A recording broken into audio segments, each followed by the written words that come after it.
La filosofía tuvo mucho que ver en el surgimiento de la psicología. Una de las principales doctrinas que la psicología adoptó de la filosofía fue el mecanicismo. Esta doctrina era el creer que el universo funcionaba como una máquina.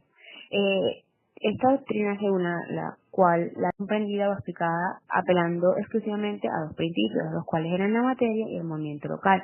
Según ello, pues, el mecanicismo concebía la realidad como movimiento, como cuerpos. Otra influencia que tuvo la filosofía en la psicología fue la doctrina del determinismo. Esta teoría afirmaba que todos los fenómenos o acontecimientos estaban determinados por algún motivo. Esto implica entender la realidad como una consecuencia directa de una causa. También encontramos el reduccionismo, sintéticamente como el todo puede ser explicado nada más con la suma de sus partes constituyentes. Esto nos permite deducir sobre la base que se pueden explicar las propiedades y las leyes de los sistemas más complejos por las leyes y propiedades de los sistemas más simples. Además, también encontramos al materialismo, el cual es una corriente filosófica que surge exclusivamente en contrapartida del idealismo. El materialismo, o aquellos que apuestan a esta concepción materialista del mundo, consideraban que el universo es material, es decir, existe fuera e independientemente de la conciencia y el pensamiento son tan solo propiedades de esta en un estado elevado.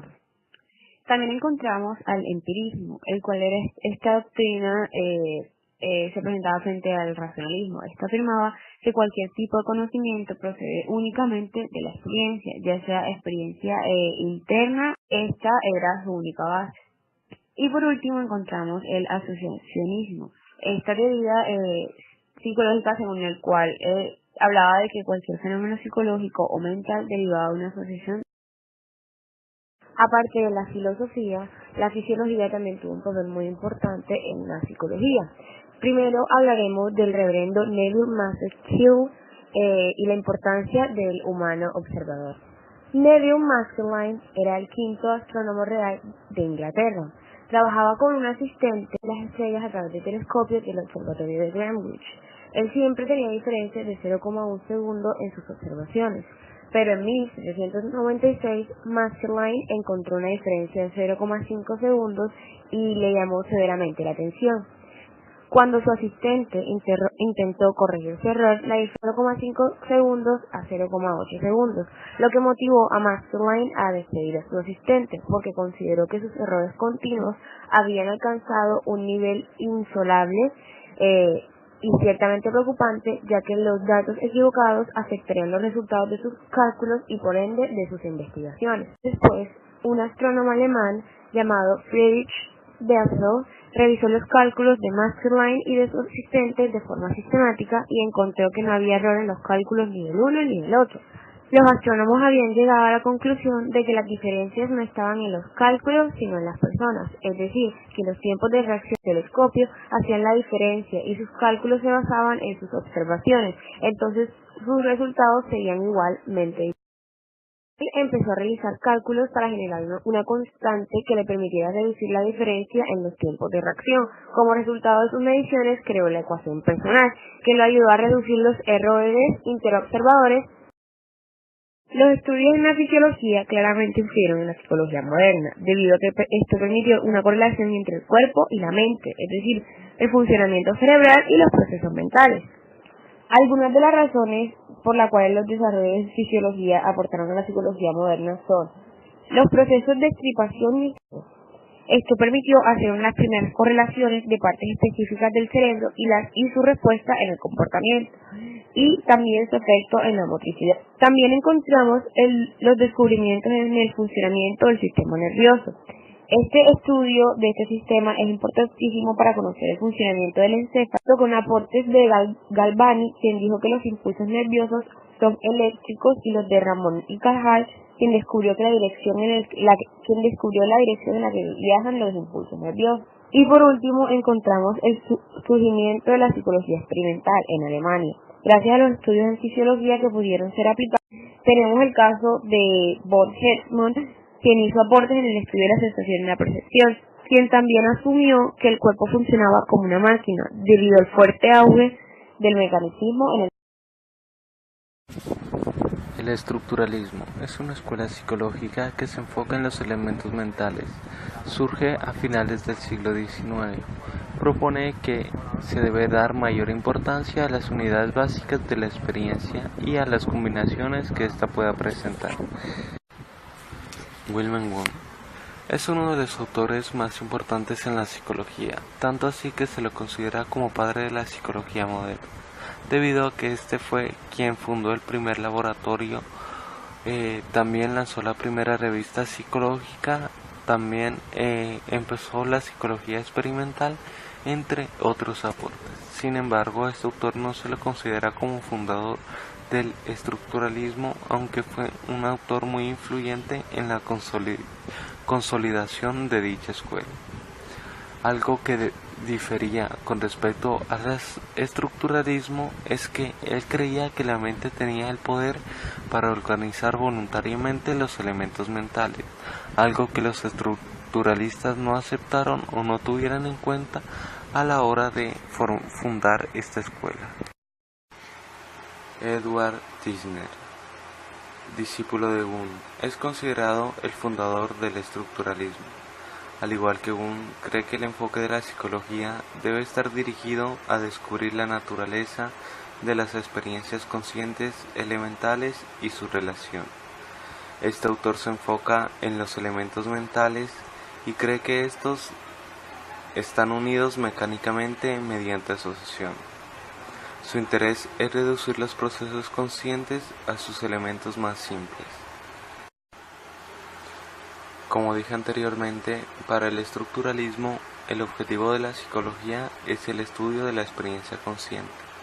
Esto lo hacían mediante la introspección. Para Tishner, esta forma de introspección requiere de entrenamiento riguroso, en donde los observadores se entrenan para descubrir los elementos de sus estados conscientes. Se trata de que los sujetos experimentales describan con sumo cuidado sus sensaciones y estados mentales mientras realizan alguna tarea o atienden a algún estímulo presentado en el laboratorio. Con este método, el estructuralismo llegó a sutilezas extraordinarias en la descripción de los tipos de contenidos mentales. Así se distinguieron cerca de 38.000 tipos de sensaciones visuales y 11.000 sensaciones auditivas. Aunque el estructuralismo contribuyó en gran medida a la psicología, algunas críticas lo llevaron a su no consolidación en esta ciencia. Críticas como: los métodos son reportes subjetivos de los elementos de la conciencia. La introspección altera la experiencia consciente que se está intentando estudiar. La mente misma no es capaz de estudiarse a sí misma. Y por último, Tishner no logró dar una definición exacta de lo que es introspección. El funcionalismo. Uno de sus máximos representantes es William James. Fue el primer psicólogo nacido en Estados Unidos, persona muy polifacética e innovadora. Al preparar su libro, James estudió a fondo los escritos estructuralistas y consideró que había un error en el enfoque de Wundt y Tishner. El funcionalismo surgió a finales del siglo XIX, principalmente en Estados Unidos. Vio su máximo esplendor en la década de 1890. Este enfoque nació como respuesta al estructuralismo, dada su poca utilidad. La actitud del funcionalismo fue consecuencia lógica de la propagación del darwinismo y su doctrina de la supervivencia de los más aptos. William James buscó demostrar la influencia de los factores fisiológicos en los procesos mentales. Se opuso radicalmente a lo planteado por Wundt y su psicología, quien la calificó de estrecha, artificial e ingenua. El funcionalismo sostiene que es mucho más interesante estudiar los distintos recursos que utiliza el ser humano para afrontar su medio, que limitarse a analizar la estructura básica de la mente, algo que hizo el estructuralismo. Para el funcionalismo, el fin de la psicología debe ser comprender cómo la conciencia y otros procesos mentales ayudan a los seres humanos a adaptarse a sus experiencias. Para el funcionalismo, el método de la psicología debe tener múltiples niveles de análisis y una metodología flexible, por lo que no se interesaron tanto por la introspección, que fue el método de la psicología utilizado por el estructuralismo.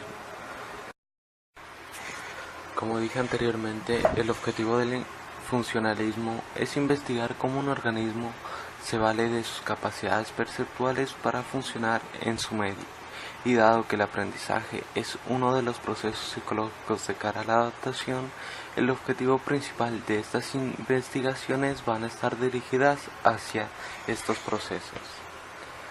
Algo que hay que tener muy en cuenta es que el funcionalismo no solo se guió por lo propuesto por Darwin, sino que también se guió por lo propuesto por Francis Galton sobre las diferencias individuales en las capacidades. Otra de las características que hay que tener en cuenta por parte del funcionalismo es que estos propusieron que no existe una distinción absoluta entre humanos y animales. Revelar cómo funcionan los animales nos va a dar datos de cómo funcionan los seres humanos. Este pensamiento sirvió de bases para investigaciones funcionalistas y posteriormente para investigaciones conductistas, también que adaptaron algunos principios y postulados de esta corriente. Teoría de la evolución. El principal exponente de la teoría de la evolución es Charles Darwin, con su estudio acerca de los pinzones de las Islas Galápagos. Darwin llevó varias muestras de los pinzones de las islas. Pensó que eran pájaros diferentes debido a sus rasgos diferentes. 2 años después del viaje, con la ayuda de un especialista en pájaros, se dieron cuenta de que era la misma especie.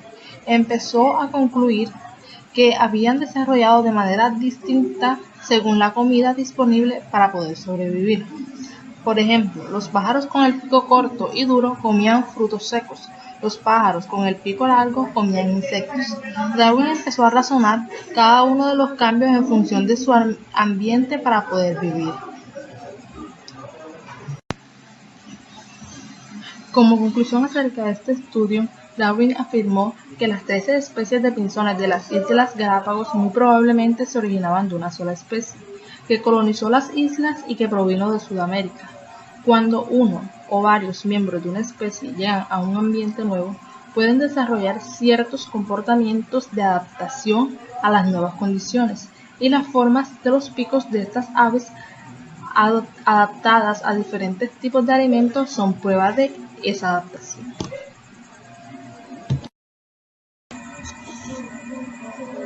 Continuamos con Juan Bautista Lamarck, quien en su teoría explicaba la evolución de las jirafas. Lamarck fue el primer naturalista que formuló una teoría explicativa sobre los procesos evolutivos. La expuso en su Filosofía Zoológica, publicada en 1809.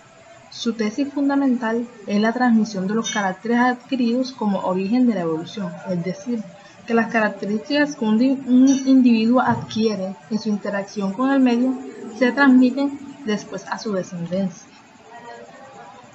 Lamarck explicaba la aparición del cuello largo de las jirafas como un proceso paulatino de adaptación de un animal a ir comiendo hojas situadas cada vez más altas, lo que supondría que sus hijos heredarían un cuello más largo aún.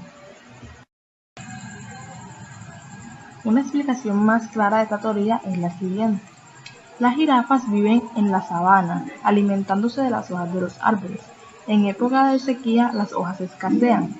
Ante la falta de hojas, las jirafas estirarían su cuello y sus patas para lograr alcanzar las hojas situadas a más altura. El estiramiento de las patas y el cuello provocarían su alargamiento. Estos caracteres los heredarían los descendientes, pues Lamarck consideraba que estos caracteres no se transmitían de forma genética. Psicofísica. El tema de la relación entre la intensidad de un estímulo y las respuestas sensoriales se ubica en una rama de la psicología que se llama psicofísica. La psicofísica estudia la relación entre la naturaleza física de un estímulo y las respuestas sensoriales que producen en una persona.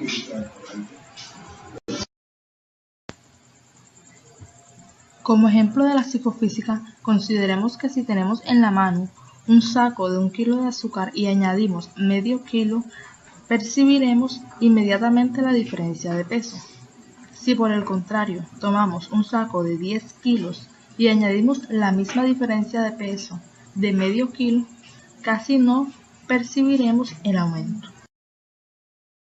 En cuanto a la corriente del conductismo, tenemos que tener en cuenta el aporte de Watson a la psicología. Él nos propone una relación estímulo-respuesta que va arraigada al estudio del comportamiento humano de acuerdo a las reacciones que tiene el ser humano frente a estímulos del exterior. Como ejemplo de esto tenemos el limón, ya que el limón es un cítrico que podemos considerar como un evocador de sustancias que causa provocación al ser humano.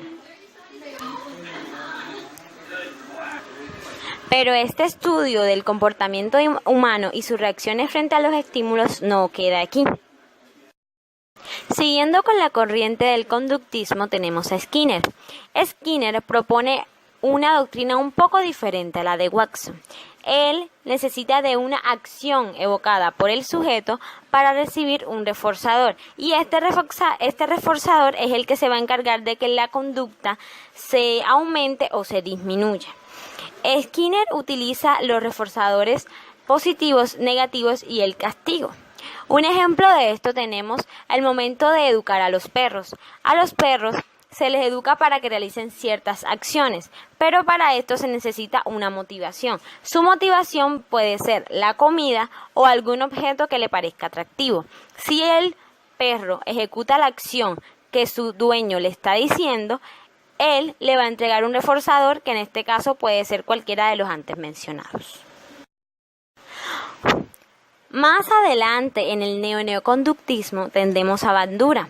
Bandura nos propone dos tipos de aprendizaje basados en diferentes formas de aprender. Tenemos el aprendizaje vicario, que se basa en la imitación. Como ejemplo tenemos a los niños pequeños cuando ven a su mamá hablando por teléfono e imitan la acción. El otro tipo de aprendizaje propuesto por Bandura es el aprendizaje inactivo.